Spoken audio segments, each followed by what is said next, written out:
કાલે પણ ચાર્જ લેતા મેં કહ્યું છે કે આનું શબ્દોમાં વર્ણન ન થઈ શકે એવી દુઃખદ ઘટના છે. આ ઘટનાને ધ્યાને લઈ અને આપ પણ સુવિધિત છો કે રાજ્ય સરકારના તમામ વિભાગો આ ઘટનાથી દુઃખી થઈ અને રાજ્ય સરકારની વિવિધ એજન્સીઓ વિવિધ સૂચના અનુસાર કાર્યવાહી આરંભી દીધેલી છે. રાજકોટ મહાનગરપાલિકાના કમિશનર તરીકે ચાર્જ લીધા પછી હવે આગળ પછીની શું કાર્યવાહી કરવાનું છે એનું આયોજન આપણે હાથ ધરી રહેલા છીએ. એના જ ભાગરૂપે જે છેલ્લા 25 તારીખે જ્યારે આ ઘટના બની ત્યાર પછી રાજકોટ મહાનગરપાલિકામાં જેટલા ગેમિંગ ઝોન ફાયર એનઓસી મંજૂરી વગર ચાલતા હતા એની સામે રાજકોટ મહાનગરપાલિકાએ કાર્યવાહી કરી છે.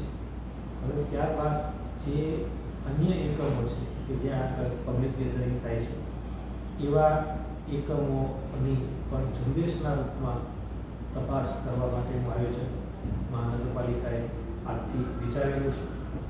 મહાનગરપાલિકાના કુલ 18 વહીવટી વોર્ડ છે.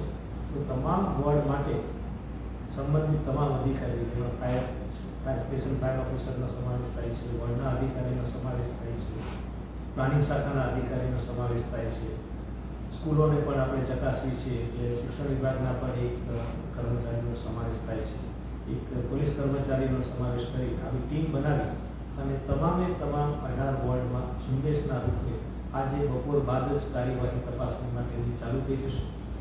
જે એકમોમાં અનધિકૃતતા જણાશે, ફાયર એનઓસી નહીં લેવામાં આવેલી હોય એવા તમામ એકમોને સીલ કરવાની કાર્યવાહી કરવામાં આવશે.